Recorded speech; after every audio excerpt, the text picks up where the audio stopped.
Bonsoir à tous, vous êtes sur Lancé Critique et aujourd'hui on va parler de l'univers de Lovecraft. Je suis un très gros fan de Lovecraft de façon générale. J'ai lu l'intégralité de ses œuvres ainsi que son univers étendu fait par ses proches et j'ai un amour profond pour le mythe de Cthulhu et ce qui l'entoure. Si bien qu'on m'a plusieurs fois posé la question, quel système de jeu je devrais utiliser pour faire une partie dans l'univers de Lovecraft? Et en fait, répondre à cette question n'est pas simple. Pour répondre, on va essayer de définir ce qui fait les éléments clés d'une histoire de Lovecraft. Bien sûr, on ne va pas rentrer dans les détails. Si vous voulez en savoir plus, je vous conseille l'excellent livre Stealing Cthulhu de Graham Wesley. Déjà pour commencer, les histoires de Lovecraft ne sont pas des histoires joyeuses. C'est bête à dire, mais il faut bien commencer quelque part. On est dans des histoires qui incluent généralement du surnaturel, on est sur des histoires d'angoisse et d'horreur. L'une des constantes est également qu'on va être face à l'innommable et à une certaine descente dans la folie. Cependant, ce n'est pas une horreur comme les autres. Bien que le mythe soit riche de créatures diverses et variées, de taille plus ou moins titanesque et d'une cosmologie très développée, les personnages au cœur de ces histoires n'en ont pas la connaissance. Et c'est un facteur qui est assez déterminant. On n'est pas dans une horreur gothique. On ne sera pas face à des charniers ou à des kidnappings, à des actions violentes. Au contraire, là, on va être sur des choses qui vont être justifiables, qu'on peut comprendre, jusqu'à ce qu'on ne puisse plus. Ce qui fait qu'on va généralement avoir un rythme très lent en termes de narration, avec des explications riches en détails pour que tout nous semble finalement peut-être cohérent et qu'on ne sait jamais exactement quand est-ce qu'on va basculer dans le surnaturel. Cela permet également cette descente graduelle dans la folie. Même si au début on va avoir un personnage qui est généralement relativement sain, ou au plus un petit peu excentrique, on va finalement avoir quelqu'un de paranoïaque renfermé qui va développer une véritable peur et une véritable angoisse vis-à-vis de ce qui lui arrive. D'ailleurs, parlons un peu de ce quelqu'un. On a deux grands types de personnages dans les histoires de Lovecraft. En premier, on va avoir la victime. Un petit peu comme dans la nouvelle Les rats dans les murs. Ça va être quelqu'un qui n'est absolument pas lié de près ou de loin à une activité surnaturelle et qui va s'y retrouver confronté malgré lui. Dans cette histoire, on suit un jeune noblio qui veut retaper son ancien domaine. On est donc sur un personnage ordinaire qui veut faire une tâche en soi plutôt simple et ordinaire également, et qui va être au fur et à mesure de ses rénovations confronté à tout un tas d'événements plus étranges les uns que les autres, jusqu'à sombrer finalement dans la folie. L'autre cas de figure va être le témoin. Ça va être quelqu'un qui va chercher à comprendre quelque chose. Par exemple, dans le portrait de Pickman, on est face à un amateur d'art qui va essayer de comprendre comment Pickman arrive à faire des portraits aussi incroyables et aussi riches, aussi vivants. Et donc, cette fois-ci, ça va être le protagoniste qui, lui, va aller creuser et chercher pour comprendre et trouver des solutions. D'ailleurs, en parallèle à ces deux types de personnages, on a deux grands types d'histoires. Ceux qui vont être une fuite, comme dans le Cauchemar d'Innsmouth, où un touriste se retrouve dans une ville extrêmement étrange et va chercher à fuir par tous les moyens.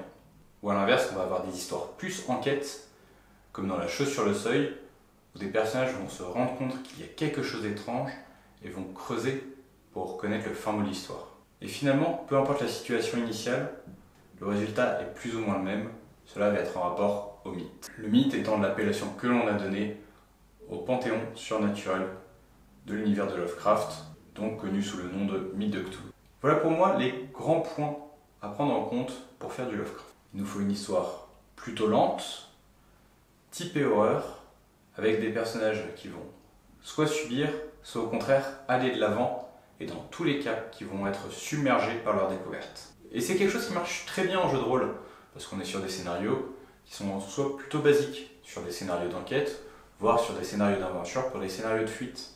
Et je pense que ce n'est pas sans raison qu'on a nos premiers jeux de rôle sur l'Appel de Cthulhu en 1981. D'ailleurs, on va commencer par l'Appel de Cthulhu de Sandy Peterson. Dans une vieille interview, l'auteur disait que son but derrière le système de jeu de l'Appel de Cthulhu était de proposer quelque chose de différent des Donjons et Dragons classiques qu'on avait pu avoir jusque-là.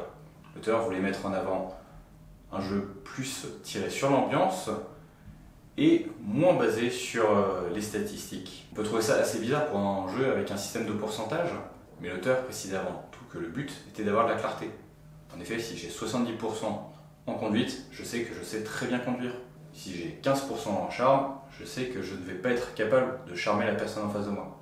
Le jeu ne met pas l'accent sur les jets de dés. Au contraire, il va être plus sur l'histoire et la narration qui vont faciliter pour poser une ambiance. Mais ce qui a fait vraiment la différence avec ce jeu, ça va être l'introduction de la mécanique de santé mentale. Et on va la retrouver au cœur de nombreux jeux dans l'univers de l'Appel de Cthulhu, car c'est une des dominantes dans l'univers de Lovecraft, cette descente dans la folie. Si le système de l'Appel de Cthulhu est toujours viable de nos jours, 7 éditions plus tard, ce n'est pas pour rien. C'est un système qui est à la fois simple, clair à comprendre et qui est extrêmement riche. Il dispose d'ailleurs d'une gamme étendue assez monumentale. C'est d'ailleurs un de mes premiers choix si je veux faire un jeu dans l'univers de Lovecraft. Car ça va être un jeu qui va nous permettre de faire des campagnes plus ou moins longues, avec une descente dans la folie progressive, tout en gardant un aspect relativement simple et un univers qui lui est propre. Pour tout ce qui va être campagne, en plus de 4 ou 5 scénarios, c'est le système de jeu vers lequel je me tournerai.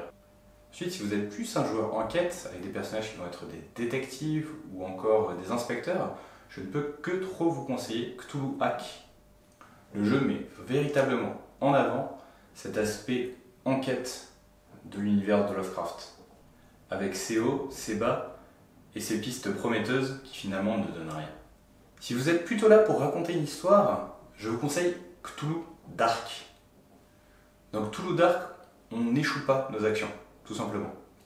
Le but étant d'avancer, en ayant bien sûr des péripéties, des choses comme ça, sans forcément être guidé, mais l'histoire passe avant tout.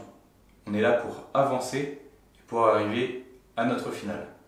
C'est un système de jeu que je recommanderais facilement à ceux qui aiment écrire des scénarios très riches et qui ont envie que leurs joueurs en voient la fin, malgré que le monde soit assez létal.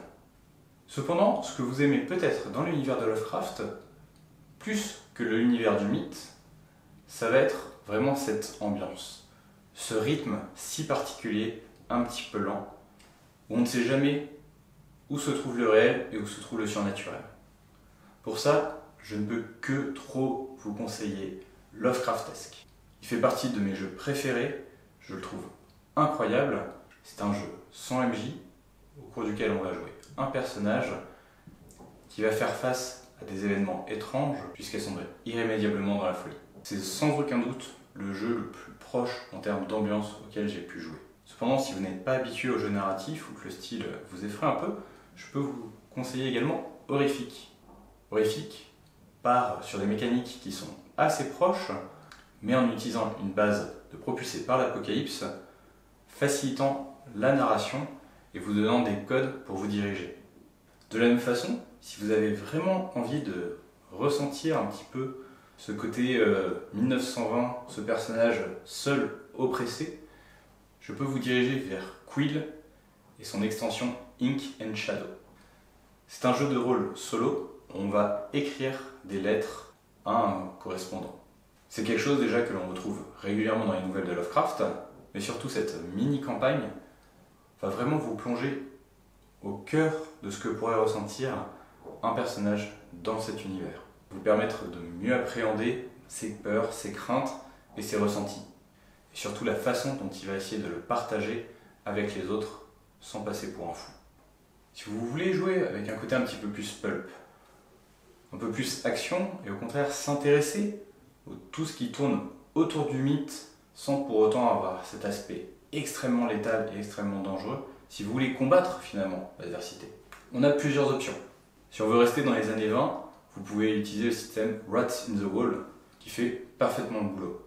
Si vous voulez avancer un petit peu dans l'histoire, n'hésitez pas à vous tourner vers Delta Green, voire même aller jusqu'à Cthulhu Tech, que je ne vous conseille pas, mais qui existe. Finalement, le système que j'utilise le plus n'en est aucun seul. J'ai pendant très longtemps joué avec les mécaniques de l'Appel de Cthulhu, sauf que je leur trouvais deux défauts. Un, la fiche de personnage, bien qu'étant claire à mon sens, est un petit peu lourde à gérer pour les joueurs. Et je me suis retrouvé en fin de partie avec des personnages qui se rendent compte qu'ils étaient capables de faire telle ou telle action. L'autre petite reproche que j'ai sur ce système, c'est que bien qu'on ait cette mécanique de santé mentale, elle met vraiment un certain temps avant de s'éroder, et je trouvais que les conséquences n'étaient pas assez marquées pour des parties en one-shot. Car d'un point de vue personnel, c'est la façon dont j'aime maîtriser dans l'univers de Lovecraft. Des scénarios courts qui tiennent en une séance, où on ressent cette véritable descente dans la folie, avec au final assez peu de jet de dés, mais avec ces derniers qui ont un gros impact sur la narration. Car même si le système Cthulhu Dark aurait pu être parfaitement adapté pour moi, j'aime à penser que mes joueurs peuvent échouer dans leur quête. Et c'est comme ça que j'en suis arrivé à utiliser mon propre système de jeu, baptisé Hunt Cthulhu, qui est un système de jeu qui est un hack de Routine Trophy, et que j'ai utilisé à la base pour un autre jeu sur lequel je suis en train de bosser. Et finalement, j'ai trouvé un petit peu tout ce que je voulais. Je l'ai un petit peu retouché pour qu'il soit parfaitement adapté à mes scénarios, mais à présent, c'est le système que j'utilise de façon la plus régulière. Si ça vous intéresse, vous pouvez le trouver dans les liens dans la description. Il est gratuit et fait une dizaine de pages. Il existe bien sûr plein d'autres systèmes pour jouer dans l'univers de Lovecraft. Vous pouvez faire du Gumshoe, du Fate, même du Donjon et Dragon Lovecraft. Mais personnellement, j'ai quand même une préférence pour ceux que je vous ai cités jusqu'à présent. Donc si vous avez votre propre système que vous appréciez plus qu'un autre, n'hésitez pas à me dire pourquoi et à me mettre les liens dans les commentaires. Pour résumer, si vous voulez faire une campagne, je vous conseille l'Appel de Cthulhu. Si vous voulez faire une enquête, tournez-vous vers Cthulhuac. Si vous voulez raconter une bonne histoire, Cthulhu Dark. Si vous voulez raconter une histoire dans le style de Lovecraft, mais sans forcément y inclure le mythe, Lovecraftesque. Si vous voulez jouer du pulp, Rats in the Wall. Et finalement, si vous aimez les one-shots, Hunt Cthulhu. Oui, je sais, c'est un peu biaisé. Merci à tous de m'avoir suivi, et je vous dis à la prochaine. Tout de suite.